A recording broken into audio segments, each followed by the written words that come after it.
الحمدللہ وکفا وسلام علی عبادہ الذین اصطفیٰ اما بعد قال اللہ تبارک و تعالی یا ایھا الرسول بلغ ما انزل الیک من ربک وإن لم تفعل فما بلغت رسالتہ واللہ یعصمک من الناس وقال النبی صلی اللہ علیہ وسلم من یعش منکم بعدی فسیری اختلافا کثیرا علیکم بسنتی وسنت الخلفاء الراشدین المہدیین او کما قال۔ محترم حاضرین سامعین، آج جو میں آپ لوگوں کے سامنے بیان کروں گا وہ اصل میں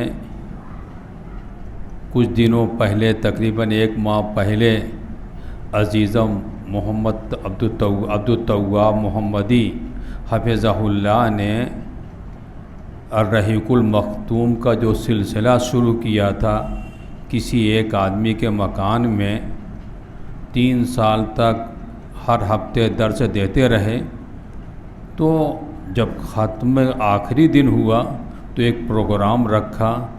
اس پروگرام میں میں نے کچھ تاریخ اہل حدیث سے متعلق مختصر بیان کیا۔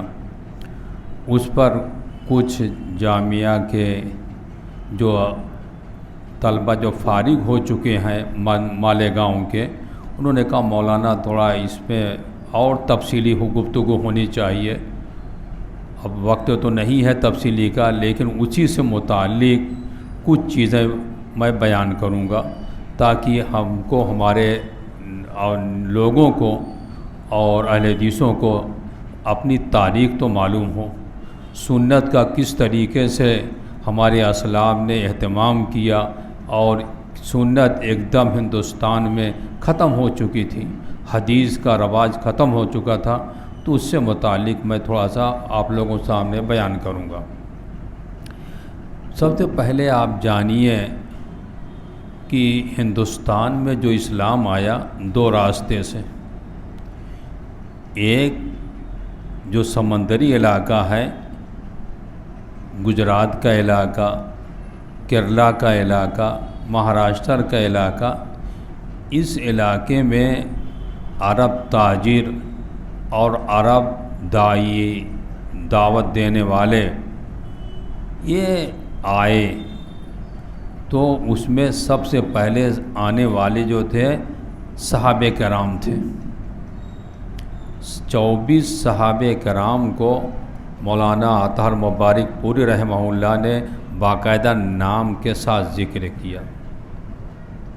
اس کے بعد تابعین آئے، اسی راستے سے تبع تابعین آئے، تابعین کے نام، تبع تابعین کا نام، جو خیر القرون کا زمانہ تھا، نبی کریم نے کہا وہ سب آئے۔ یہ سب کیا لے کر آئے؟ قرآن سنت لے کر آئے، کوئی تقلیدی جمود نہیں پایا تھا، قرآن اور سنت لے کر آئے۔ صحابہ کرام کیا لے کر آئیں گے؟ جو نبی کریم صلی اللہ علیہ وسلم سے سنا قرآن۔ اس طرح سے جو ہے یہ سندھ کا علاقہ، محمد بن قاسم نے جو حملہ کیا تھا اور فتح ہوئی، وہاں پر تابعین آئے، سب قرآن سنت لے کر آئے۔ اور سندھ کے میں ایک شہر منصورہ آباد کیا گیا تھا جہاں پر حدیث کی کتابیں پڑھائی جاتی تھیں، بڑے بڑے محدث تھے اور وہ سنانتے حدیث کا رواج عام تھا۔ 300 سال تک پورا علاقہ جو ہے وہاں پر حدیث کی اشاعت تھی اور کتابیں پر بڑے بڑے محدثین تھے۔ لیکن جب ہندوستان میں خیبر کے راستے سے آئے، بادشاہ آئے، عمرہ آئے، تو اپنے ساتھ اپنے عالموں کو لے کر آئے، اپنے مفتیوں کو لے کر آئے اور صوفیہ کو لے کر آئے، جن کو ان کے ہاں تھا لے کر آئے، اور اسی میں شیعت کے ہمنوا بھی لوگ تھے، جیسے مغل دور کے لوگ، یہ لوگ لے کر آئے اپنے۔ اب اس کے بعد جب یہاں پر آئے تو دھیرے دھیرے سندھ کے علاقے میں جو حدیث کا غلبہ تھا وہاں پر یونانی فلسفہ تقلید جمود کا غلبہ ہو گیا، اور جو آئے ان کے مفتی حضرات اور صوفیہ آئے تو اسی چیز کے اشاعت کرنے لگے، اور بادشاہوں حکمرانوں کا بھی ان کے ساتھ موافقت تھی، یہ معاملہ تھا۔ ورنہ قرآن اور حدیث لانے والے سب سے پہلے ہمارے صحابہ کرام تھے، یہاں سب سے پہلے بڑے بڑے محدثین پیدا ہوئے۔ تو دھیرے دھیرے نظام جو تھا وہ بدل گیا، حدیث کی جگہ پر تقلید جمود پایا جانے لگا، اور اس قدر معاملہ بڑھ گیا کہ حدیث کی کتاب بخاری مسلم وغیرہ کا درس نہیں ہوتا تھا نے، بلکہ صرف ایک کتاب مشکات پڑھا دی جاتی تھی، وہ بھی تبرکن، ہم بیان کر رہے ہیں تبرکن پڑھا دی جاتی تھی۔ یہ معاملہ تھا، یہ حالت تھی، کیفیت تھی۔ چنانچہ اس عہد میں حدیث کے ساتھ لوگوں کو بے اعتنائی تھی، اس کا اندازہ اس واقعہ سے ہوتا ہے کہ سلطان غیاث الدین تغلق کے زمانے میں مسئلہ سماع کی تحقیق کے لیے علماء کی ایک مجلس منعقد ہوئی۔ رقص سمود میں جو دلدق کی مجلس سماع کے بارے میں مناظرہ کے ایک فریق شیخ نظام الدین سلطان الاولیاء تھے، اور دوسرے تمام علماء۔ شیخ سلطان نظام الدین کا کہنا ہے جب میں کوئی حدیث بیان کرتا تو علماء بڑی جرات اور بے باکی سے کہتے اس حدیث پر فقہی روایات مقدم کی سمجھی جاتی ہے، جائے گی، حدیث قابل قبول نہیں، فقہ کی بات۔ اور کبھی یہ کہتے یہ حدیث پر امام شافعی عمل کرتے ہیں، استدلال کرتے ہیں، وہ ہمارا مخالف ہے، اس لیے ہم اس کو نہیں مانتے، ہم اپنی بات نہیں رہ کریں۔ مقالات سلیمان ندوی جلد 2 صفحہ 306۔ یہ کیفیت تھی بالکل۔ جب حدیث کو پیش کیا جاتا تو کہتے نہیں، امام کی بات کو مقدم کیا جاتا۔ دوسرا واقعہ بیان کر رہے ہیں ہم آپ کو کہ کیا کیفیت تھی اور کیسے اللہ تبارک تعالیٰ نے بڑے بڑے ہمارے اسلاف کو پیدا کیا، جس کی وجہ سے ہم قال اللہ و قال رسول سن رہے ہیں۔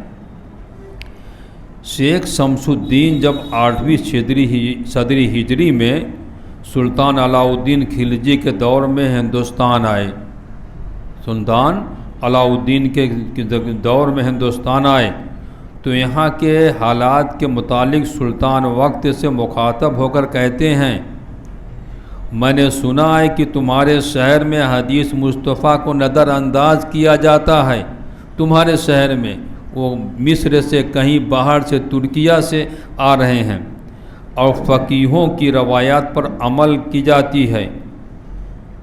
فقہائے ہند میں جلد 1 صفحہ 223 میں ذکر کیا ہے۔ ایک کیفیت، اور اس کے بعد کہتے ہیں کہ ایسی جگہ ہم ٹھہریں گے نہیں، واپس چلے گئے۔ کیفیت کیا تھی اور بیان کر رہے ہیں قاضی نصیر الدین برہان پوری، قاضی نصیر الدین برہان پوری، یہ صاحب شاہ ولی اللہ رحمۃ اللہ علیہ سے پہلے کہ میں بیان کر رہا ہوں، مشہور محدث متبع کتاب و سنت تھے، اور حدیث پر کسی کا قول ہرگز قبول نہیں کرتے تھے۔ دوسری طرف انہی کے سسر بیجاپوری تھے، متشدد حنفی تھے، کسی مسئلہ میں امام حنیفہ کے قول سے استدلال کیا تو ان کے داماد نے اس کے مقابل میں حدیث پیش کی، ان کے داماد نے اس کے مقابل میں حدیث کی کہ فقہی کے مقابل میں حدیث رسول ہے۔ اتنا کہنا تھا، اس قدر غصہ ہوئے اپنے داماد پر سسر صاحب کہ تلوار نکال لیجیے اور دوڑا لیے ان کو، اپنے داماد کو، کہ میں کہتا ہوں امام حنیفہ کا قول اور تم کہتے ہو حدیث۔ ہاں، تو تو بچا، بلکہ وہ بھاگ کر اپنی جان کو بچائے، ایک کیفیت تھا، داماد کرنے کے پیچھے دوڑے۔ یہ کہاں پر ہے؟ فقہ ہند جلد 4 صفحہ 254۔ ایسی کیفیت تھی۔ چنانچہ آپ کو بتا رہا ہوں کہ بابر جو مغلیہ حکومت تھی، ان کے زمانے میں پہلے ایران گئے، ایرانیوں نے موافقت کی اس شرط پر کہ شیعہ مذہب کو آپ کو عام کرنا ہے، شیعہ مذہب کو وہاں پر تسلیم کیا۔ اور جب یہاں پر ہندوستان میں حکومت ہوئی، اکبر نے دین الہی ایجاد کیا، سب ختم کر کے دین الہی ایجاد کیا، لا الہ الا اللہ محمد رسول اللہ۔ اس کا مقابلہ کرنے کے لیے مجدد الف ثانی رحمۃ اللہ علیہ پیدا ہوئے، فاروقی مجدد، وہ ایک محدث متبع سنت تھے، بڑی کوشش کی۔ اکبر کا آخری دور تھا تو، لیکن جو جنرل اور کمانڈر تھے ان سے باتیں کرتے تھے اس بارے میں۔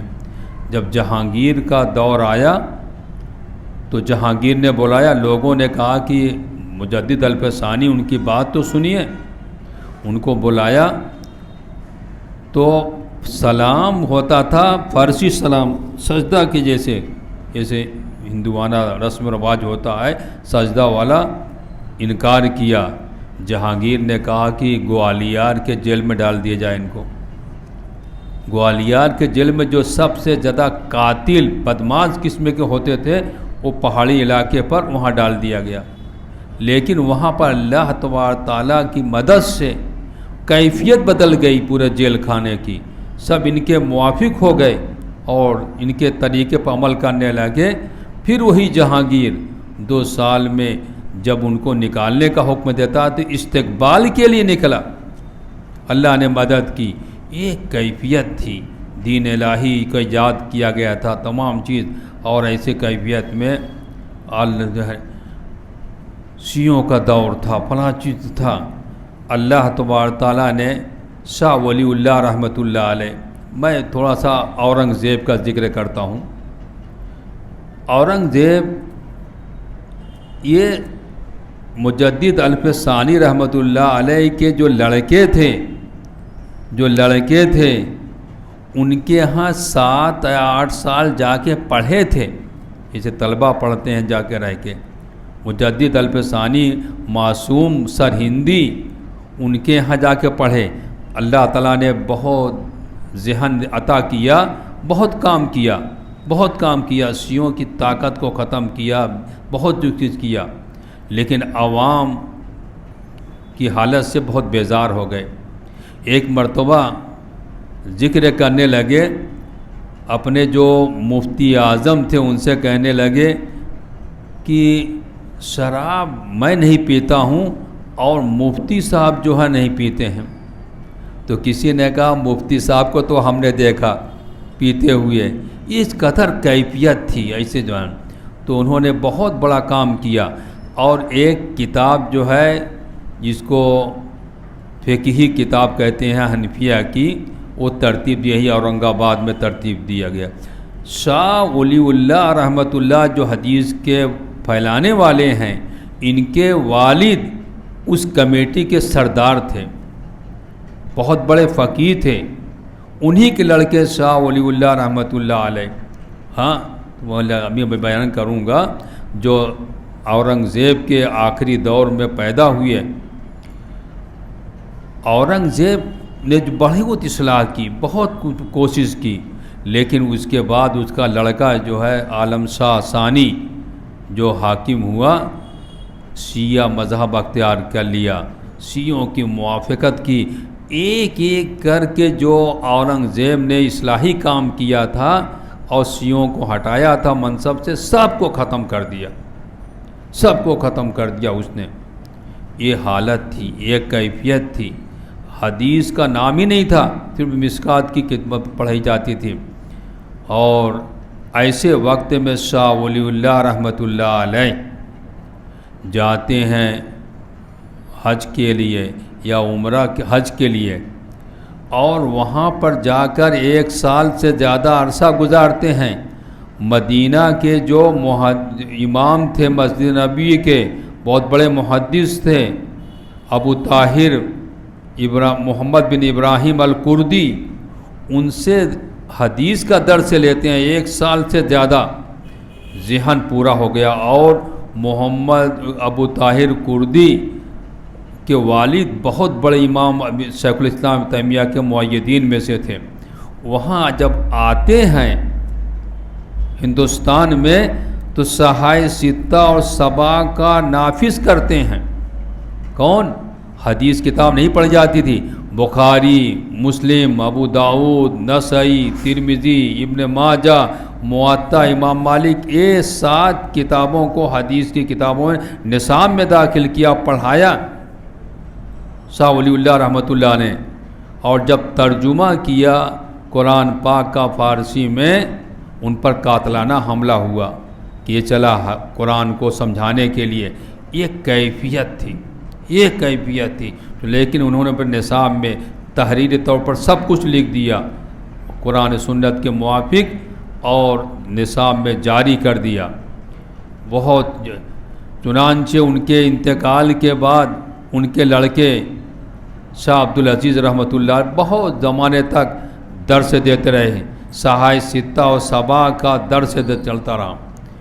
جب شیعوں کا بہت بڑا فساد بڑھا اور چھا گئے زیادہ، اس لیے کہ مغل دور میں شیعوں کی زیادہ مدہ کی قدر ہو گئی، ان کے بعد نوابوں کی حکومت پائی گئی، تو تحفہ اثنا عشریہ کتاب شاہ عبدالعزیز رحمۃ اللہ نے لکھا، جو سب سے بہترین کتاب شیعوں کے رد میں لکھی گئی۔ شیخ الاسلام ابن تیمیہ رحمۃ اللہ علیہ کی کتاب کے بعد وہ کتاب لکھا اور درس دیتے رہے۔ چنانچہ ان کے درس سے بہت سے لوگ فائدہ ہوئے۔ ان کے بھتیجے تھے شاہ اسماعیل شہید رحمۃ اللہ علیہ، اور شاہ ولی اللہ رحمۃ اللہ علیہ کے پوتے تھے شاہ اسماعیل۔ پہلے آدمی ہے جنہوں نے حق کو واضح کیا، سنت کے مطابق عمل کیا، قرآن سنت پر عمل کیا، نب اس کے مطابق اعلان کیا کہ تقویۃ الکتاب ایمان جو کتاب ہے، یہی شاہ اسماعیل شہید رحمۃ اللہ علیہ کے پہلے آدمی۔ دلی کے جامع مسجد پہ کھڑے ہو جاتے تھے، سیڑھیوں پہ کھڑے ہو جاتے تھے اور توحید کا درس دیتے تھے۔ اگر کوئی مقابلہ ہوتا تھا کہیں پر ناچ گانے کا، وہاں بھی چلے جاتے تھے کہ ایک درس میرا سن لو، میری بات تو سن لو، قرآن سنت کی بات تو سن لو۔ یہ معاملہ الحمدللہ کیا۔ چنانچہ عید کے موقع پر ایک قافلہ لے کر نکلتے ہیں 400 آدمیوں کا، کہاں؟ رائے بریلی سے عید کے دن نکلتے ہیں، ہم سویاں کھاتے ہیں عید کے دن، عید کے دن نکلتے ہیں ندی گنگا ندی سے، اور کلکتہ بحر مدد سونی خلیج بنگال پہنچتے پہنچتے 4 مہینہ لگ جاتا ہے، 4 مہینہ لگ جاتا ہے۔ لیکن جہاں اترتے ہیں وہاں پر لوگوں کو نصیحت کرتے ہیں، لوگ آتے ہیں ان سے بیعت کر لیتے ہیں۔ یہ پورا 4 مہینہ، جب کہ صرف 10 دن کا سفر کلکتہ کا تھا وہاں سے، یا اس سے کم بھی، لیکن 4 مہینہ لگا دیا۔ پٹنہ پہنچے، وہاں پر اللہ کی بندگی جو ہے توحید کو عام کیا، توحید کو پھیلانے لگے، درس دیا، تمام چیزیں کرتے تھے۔ شاہ اسماعیل شہید رحمۃ اللہ علیہ یہ 2 مرتبہ حج کے لیے گئے اور قافلے کے ساتھ گئے، بہت بڑا کام کیا، بہت بڑا کام کیا۔ چنانچہ شاہ عبدالعزیز رحمۃ اللہ علیہ کے بعد ان کی زندگی میں آخری دور میں ان کے نواسے شاہ اسحاق رحمۃ اللہ علیہ یہ مسند پہ بیٹھے، ان کے درس کے۔ مسند کا مطلب کیا ہے کہ ایک جیسے یہاں پر منبر ہے، ایک پہلے فلاں عالم پڑھتے تھے ایک زمانے تک، یہ ان کے انتقال دوسرے آدمی آئے، تیسرے آدمی آئے، اس طریقے سے۔ تو شاہ اسحاق رحمۃ اللہ علیہ وہی حنفیوں کے ہاں کہیں پر جو ہے حدیث کا درس نہیں ہوتا تھا، یہ درس دینا شروع کیے بہت لمبے زمانے تک۔ میاں نذیر حسین محدث دہلوی رحمۃ اللہ علیہ انہی کے شاگرد ہیں، 14 سال تک درس حاصل کیا۔ شاہ اور ابوالقاسم نانویتی رحمۃ اللہ علیہ اور انہی کے بھائی کے ساتھ یعقوب کے شاہ یعقوب سے پڑھا، اور سر سید احمد صاحب بھی وہی زمانے میں پڑھتے تھے۔ لیکن اب دیکھیے کیا معاملہ ہے، جب شاہ اسحاق رحمہ اللہ حج کرنے لیے جانے لگے کہ اب وہیں چلے جائیں گے، اب واپس نہیں آئیں گے، وہیں پر موت مہاجر مکی کہا جاتا ہے اسی لیے، تو اپنی مسند پر اپنے جہاں پر بخاری مسلم پڑھاتے تھے وہاں پر ایک آدمی کو بیٹھایا، کن کو؟ میاں نذیر حسین محدث دہلوی کو۔ ایک کٹر اہل حدیث تھے، کٹر اہل حدیث تھے، جانتے تھے۔ تو مقلدین مخالفت کرنے لگے، وہ کہتے تھے عبد الغنی مجددی کو کیا جائے۔ کس کو متعین کیا جائے؟ عبد الغنی مجددی کو۔ لیکن وہ سمجھ گئے کہ نہیں، یہ جو ہے ہم حدیث کو عام کرنا چاہتے ہیں، تقلیدی جمود کو نہیں۔ تو الگ ہو گئے وہ لوگ، الگ ہو گئے۔ الگ ہونے کے بعد دیوبند میں جا کے مدرسہ جو قائم کیا وہ ابو القاسم نانوتوی نے وہ مدرسہ، اور میاں صاحب نذیر حسین محدث دہلوی والے شاہ ولی اللہ رحمۃ اللہ علیہ جہاں درس دیتے تھے اسی پہ پڑھ رہے ہیں۔ اور اس کے بعد سر سید احمد کو بتا رہا ہوں، 1857 سے پہلے شاہ اسماعیل سعید رحمۃ اللہ علیہ کی تحریک سے متاثر تھے، یعنی اس کو کہہ دیجئے اہل حدیثوں کا فکر تھا ان کا۔ لیکن اس کے بعد 1857 کے بعد جب انگریزوں کا غلبہ ہوا تو پھر کیا ہوا کیا نہیں ہوا، حالت بدل گئی۔ حدیث کو مذہقہ بنا لیا، حدیث کو تاریخ جیسے تاریخ ہند پڑھتے ہیں اس طرح سے بنا لیا، اور اس کے بعد معجزات کا، فرشتوں کا، جنات کا، جنت کا، جہنم کا، سب کا انکار کر دیا، سب کا انکار کر دیا، اور ان کے جو ہے یہ معاملہ پایا گیا۔ اب دیکھیے کس طریقے سے تبدیلی آئی، ہاں یہ انکار کیا۔ اور اس کیوں کہتے تھے سائنس سے جو ہے سبب چاہتا ہر چیز کا، یہ دیوار ہے، یہ چھت ہے، چھت دیوار پہ قائم ہے، ہاں، اور معجزہ کا کوئی سبب نہیں ہوتا ہے۔ اونٹنی کا کام ہے بچہ دینا، پہاڑ کا کام بچہ دینا نہیں ہے، لیکن صالح علیہ السلام کی اونٹنی کہاں سے نکل رہی ہے؟ پہاڑ سے نکل رہی ہے۔ معجزہ کوئی سبب نہیں چاہتا ہے، اور سائنس سے سبب چاہتا ہے۔ لاٹھی کا کام سانپ نہیں بننا ہے، موسیٰ علیہ السلام لاٹھی کو رکھ دیتے تھے تو سانپ بن جاتا تھا، یہ چیز ہے۔ ہاتھ کا کام اشارہ چاند کا دو ٹکڑا نہیں کرنا ہے، یہ ہے۔ لیکن کیا ہے، یہ معجزہ کا الگ، سب کا انکار، جو ان کے عقل میں نہیں آیا اس سب کو کیا ہے کر دیا، انکار کر دیا، یہ کیفیت ہوئی۔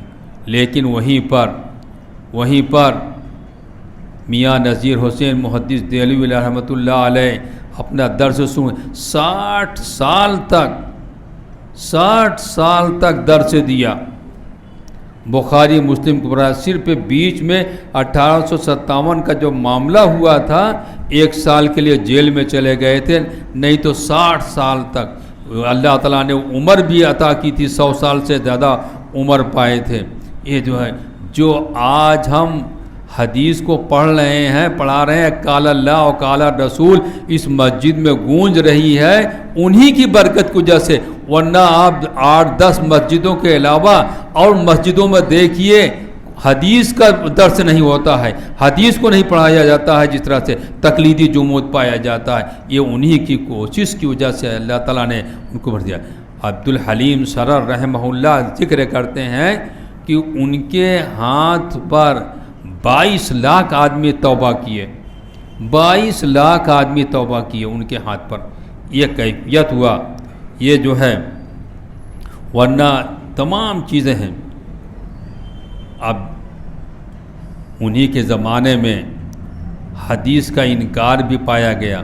عبداللہ چکرالوی تھا، حدیث کا انکار کیا۔ ایک آپ سمجھیے ہمارے اہل حدیثوں میں الحمدللہ یہ صفت نہیں پائی جاتی ہے کہ ایک آدمی منکر حدیث ہے، حدیث کا انکار کرنے والا ہو، اب جا کے اس کے ساتھ بیٹھ کے خوب مزہ لے کر گفتگو کریں، نہیں پائی جاتی ہے، یہ چیز نہیں پائی جاتی ہے۔ چنانچہ آپ کو میں بتا رہا ہوں، آپ کو کیفیت بتا رہا ہوں۔ اسلم جیراج پوری اہل حدیث تھے، ان کے والد صاحب سلامت جیراج پوری میاں نذیر حسین محدث دہلوی رحمۃ اللہ علیہ کے شاگرد بخاری پڑھاتے تھے نواب ساک مدرسہ بھوپال میں، بہت بڑے عالم۔ اسلم جیراج پوری کی بڑی کتابیں ہیں، یہ بھی مولوی صفی الرحمن صاحب رحمہ اللہ ایک مرتبہ تذکرہ آج سے 50 سال پہلے تذکرہ کر رہے تھے، موقف بتا رہے تھے اہل حدیثوں کا موقف کہ اسلم جیراج پوری کا جب انتقال ہوا تو ان کے گاؤں کے لوگوں نے کہا کہ مولانا نے آخری عمر میں رجوع کر لیا، بہت شرمندہ ہوئے، روتے تھے، جو انکار حدیث پایا گیا یا حدیث کا مذاق اڑایا یا حدیث کو تاریخ کا گردانا، یہ تمام چیز تاکہ اہل حدیث ان کے موافق ہو جائیں، فلاں چیز ہے۔ کہا اہل حدیثوں نے صاف صاف انکار کر دیا کہ الحمدللہ پڑھے لکھے تھے، قلم تھا، کاغذ تھا، 2 سطر لکھ دیتے، 1 سطر لکھ دیتے کہ میں اپنا جو پہلے میرا موقف تھا اس سے میں رجوع کرتا ہوں، ختم کرتا ہوں، تو تسلیم کیا جاتا، اب تسلیم نہیں کیا جائے گا۔ ہم یہ کہہ رہے ہیں جب یہ سلمان ندوی کا معاملہ آیا، ایک پوری جماعت لگ گئی کہ وہ آخری وقت میں تہجد کی نماز کے لیے اٹھے تھے، یہ ایسا تھا ویسا تھا، اچھے عمل پر ہوا۔ ارے صحابہ کرام کو برا بھلا کہنے والا ابو ہریرہ رضی اللہ تعالیٰ عنہ کو اس پر اللہ کی لعنت، فرشتوں کی لعنت، قیامت تک لعنت ہوتے، ایسا آدمی کوئی مومن نہیں ہو سکتا ہے۔ اگر اتنا تھا کہ معذرت یا ان کو تکلیف وہ تھا، رجوع کیے تو پڑھے لکھے تھے، 1 سطر لکھ دیتے کہ اپنے موقف سے میں ہٹ رہا ہوں۔ یہ اہل حدیثوں کا موقف ہے کہ موافقت نہیں کیے، نہ نماز جنازہ میں گئے۔ ان کے جو ہے اسلم جیراج پوری کے جبکہ بہت بڑے عالم تھے، کہ ہمارے نزدیک ایمان اصل ہے، ایک مومن ہے تو قابل قبول ہے، مومن نہیں ہے تو کیا ہے، قابل قبول نہیں ہے، جیسا بھی جتنا یعنی بڑا مرتبہ ہو۔ تو یہ میں بتا رہا تھا کہ ایک کیفیت تھی ایسی حالت میں۔ میاں نذیر حسین محدث رحمۃ اللہ علیہ، میاں صاحب کے شاگرد بہت پائے گئے، لاکھوں، الحمدللہ لاکھوں۔ میں ابھی بیان کر رہا ہوں آپ کو کہ سر سید احمد نے جو ادارہ قائم کیا علی گڑھ کا، اس میں اسلم جیراج پوری جیسے قسم کے لوگ انکار سنت والے پائے گئے۔ ابھی بھی وہ جو بیج بویا گیا تھا اس کا ابھی تک اثر ہے، ابھی اثر ہے اس کا۔ ہاں کچھ اچھے لوگ بھی پائے جا رہے ہیں، وہ الگ بات ہے۔ دیوبند میں جو میاں صاحب کے سے الگ ہو کر دیوبند میں مدرسہ قائم کیا، تقلیدی جمود پایا گیا، حدیث کا مذاق اڑایا گیا۔ آئیے آپ کو بتا رہا ہوں، احمد شاکر رحمۃ اللہ علیہ مصر کے بہت بڑے مصنف، مصر کے بہت بڑے مصنف، بہت بدلگے، وہ ہندوستان پر گئے، سعودیہ میں گئے، مدینہ گئے، اور مدینہ میں کہا کہ ہم حدیث پڑھنا چاہتے ہیں۔ کہا اگر آپ حدیث پڑھنا چاہتے ہیں حدیث محدثین کے طریقے پر تو آپ ہندوستان جائیے۔ کہاں جائیے؟ یہ 1935 کا معاملہ ہے، آج سے 90 سال اور سے پہلے کی بات ہے۔ آپ ہندوستان جائیے، ہندوستان میں آئے، اس لیے دلی رحمانیہ مدرسہ تھا، وہاں پر گئے۔ مولانا احمد اللہ صاحب پرتاپ گڑھی رحمۃ اللہ علیہ، جن کو شیخ الحدیث کہا جاتا، پہلے ہندوستان کے عالم ہیں جن کو شیخ الحدیث کا خطاب دیا گیا، بہت بڑے الحمدللہ میاں نذیر حسین محدث دہلوی رحمۃ اللہ علیہ کے یہ شاگرد تھے. وہاں پڑھا کہ الان فہمت الحدیث، اب میں حدیث کو سمجھا، اب میں حدیث کو سمجھا کہ حدیث کیا ہے اور کس طرح منہج حدیث کا سمجھا، نہیں تو اس سے پہلے نہیں سمجھا تھا انہوں نے. پھر اس کے بعد میں بتا رہا ہوں وہی احمد شاکر ان عربی میں پرچہ نکالتے تھے، بہت بڑے مصنف تھے. دیوبند گئے، کہا کیسے تم حدیث پڑھتے ہو؟ کہا کہ حدیث کو ہم امام کے قول کے پر فٹ کر لیتے ہیں. کہا اہل الحدیث و حنفی، حدیث بھی حنفی ہو گیا؟ وہ نہیں، ہاں حدیث رسول کا مذاق اڑانا نہیں. جو ہے مثال کے طور پر جو ایک دم صحیح حدیث ہو، اب اس کو چھوڑ کے آدمی دوسری چیز کو اختیار کرے تو کیا ہے، مذاق ہوگا حدیث کا. یہ بخاری اور مسلم کتاب پڑھنے سے کیا فائدہ، اس پر عمل کیا جائے. یہ تمام چیز یہ کیفیت تقلیدی جمود، جبکہ سنت کو چھوڑ دینے والا جان بوجھ کر اس کا نتیجہ جانتے ہیں، لیکن جانتے ہوئے بھی. آئیے ایک بہت بڑے علامہ ثناء اللہ پانی پتی رحمۃ اللہ علیہ، پانی پتی رحمۃ اللہ علیہ عربی میں ان کی تفسیر تھی. میں ذکر کر رہا ہوں ایسے ہی، نہیں بیان کر سکے. شاہ ولی اللہ رحمۃ اللہ علیہ کے زمانے میں تو ان کے ساتھیوں میں سے تھے اور شاگرد بھی تھے کہ کھل کر اپنے کو اہل حدیث کہہ سکیں، حدیث پر عمل کر سکیں. یہ جو معاملہ تھا، وصیت کرتے ہیں کہ مجھے جب دفنایا جائے، نہیں نماز جنازہ پڑھے جائے، وہ آدمی نماز جنازہ پڑھے جو نماز جنازہ میں سورہ فاتحہ پڑھتا ہے. اس لیے کہ لا صلاۃ بغیر سورہ فاتحہ کی نماز نہیں. وصیت کرتے ہیں کہ وہی آدمی نماز پڑھائے کہ مرتے وقت تو مدعی ہے. یہ کیفیت کی نہیں، تقلیدی جمود کا یہ اثر پایا گیا تھا. تو میں نے کہا کہ ایک تقلیدی جمود پایا گیا. یہ دیکھیے، اور ہمارے میاں صاحب رحمۃ اللہ علیہ نے پھیلا دیا لوگوں کو. کہاں پر؟ ہندوستانی کے پورے علاقے میں، کہ یہاں کے تھے، جا کے قال اللہ و قال رسول کو کیا کرو. چنانچہ مولانا عبداللہ غازی پوری رحمۃ اللہ ان کے شاگردوں میں سے تھے، اور مولانا عبداللہ ایک افغانستان کے تھے. ہاں، وہ دو آدمی تھے، بڑی محنت کی ہے. اب جو عبداللہ صاحب جو ہے جو افغانستان کے تھے، ہاں، غزنوی، عبداللہ غزنوی رحمۃ اللہ علیہ، سن لیجئے. عبداللہ غزنوی رحمۃ اللہ علیہ جب آ کے میاں صاحب نذیر حسین محدث دہلوی رحمۃ اللہ علیہ سے درس حدیث لیتے ہیں، پڑھتے ہیں، تو اپنے جاتے ہیں غزنہ میں اور وہاں پر قرآن سنت پر عمل کرتے ہیں. شکایت حاکم وقت کے پاس ہوتی ہے کہ ایسے ایسے معاملہ ہے. حاکم وقت بتاتا ہے کہ آپ لوگوں کے طریقے پر عمل کیجئے. کہا سنت رسول کو نہیں چھوڑ سکتے ہیں. کہا اچھا.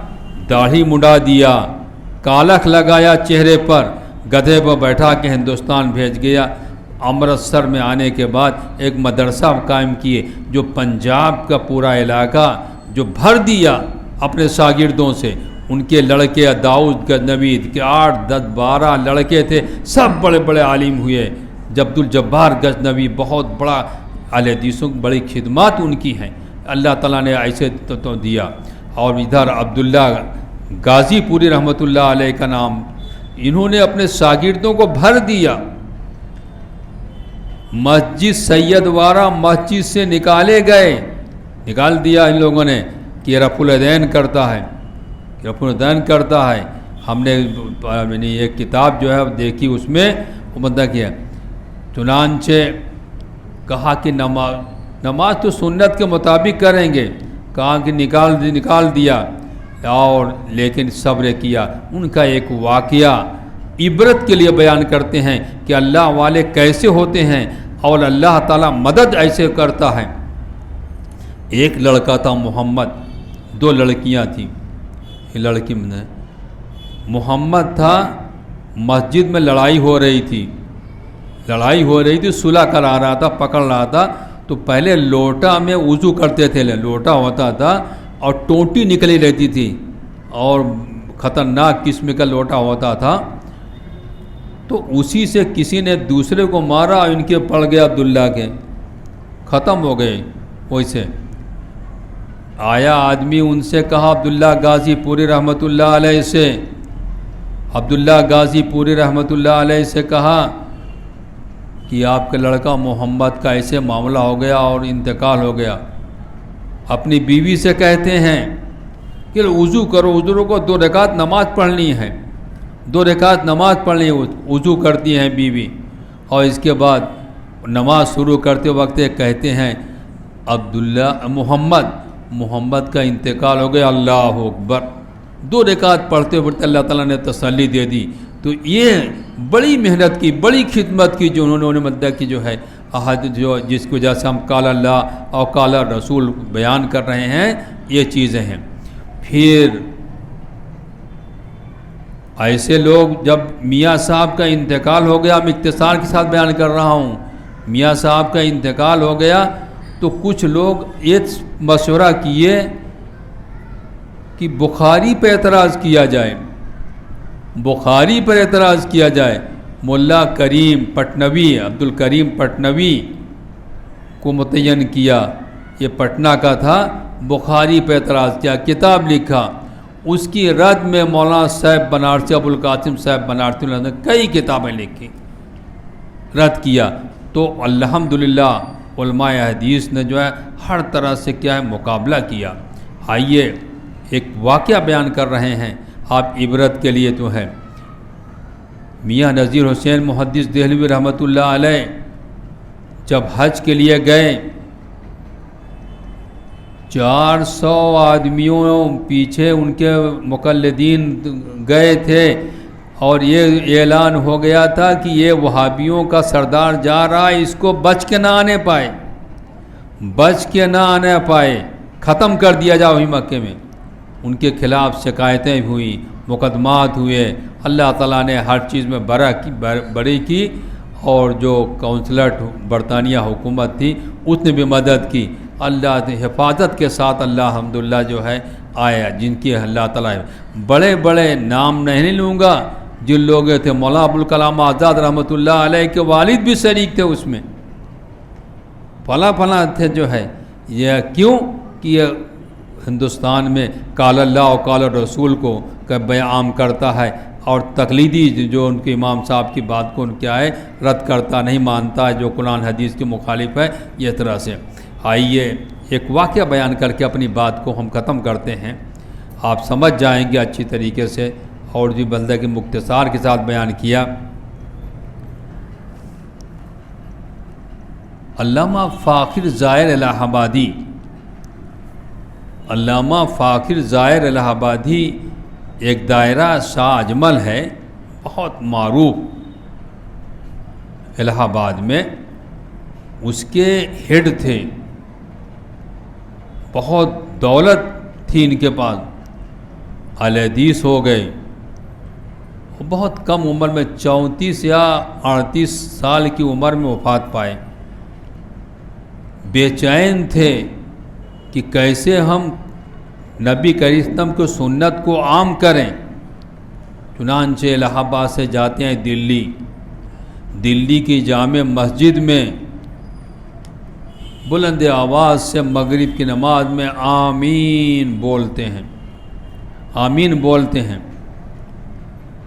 نماز کے بعد لوگ پکڑ لیتے ہیں مارنے کے لیے، کہا پکڑنے سے کوئی کام نہیں چلے گا، کوئی بڑا عالم ہے، کہا ہاں شاہ ولی اللہ رحمۃ اللہ علیہ، کہا ان کے پاس لے چلو، ان سے بات کریں، یہ تو عوام کیا جانے۔ شاہ ولی اللہ رحمۃ اللہ علیہ کے پاس لے جایا گیا کہ یہ آمین بولتا ہے، تو کہتے ہیں کہ حدیث سے آمین ثابت ہے، حدیث سے ثابت ہے، تو چھوڑ دیے لوگ، چھوڑ دیے۔ اور شاہ ولی اللہ رحمۃ اللہ ان کو جانتے تھے اچھی طریقے سے، حدیث کو جانتے تھے، لیکن جو ایسا ماحول تھا کہ اگر حدیث کے خلاف یعنی یہ کہہ دیں کہ میں محدثین میں ہوں یا فلاں چیزوں حنفی نہیں ہوں تو ختم بھی کر دیا تھا۔ افغانی لوگوں نے بہت سخت معاملہ تھا، لیکن اپنی بات کو قرآن و سنت کو جو ہے جاری کر دیا۔ تو علامہ فاخر ظاہر الہ آبادی کہتے ہیں آپ کب کریں گے؟ کہا میں کرتا تو آپ کو بچاتا کون آج؟ ہاں آج آپ کو بچاتا کون؟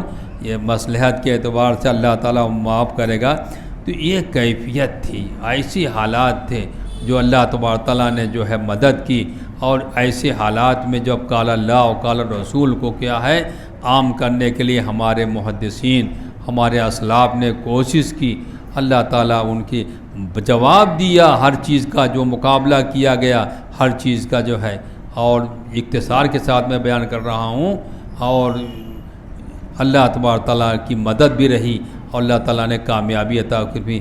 اللہ تعالیٰ سے دعا ہے کہ اللہ تبارک تعالیٰ قرآن سنت پر عمل کرنے کی توفیق عطا فرمائے۔ وآخر دعوانا الحمدللہ رب العالمین۔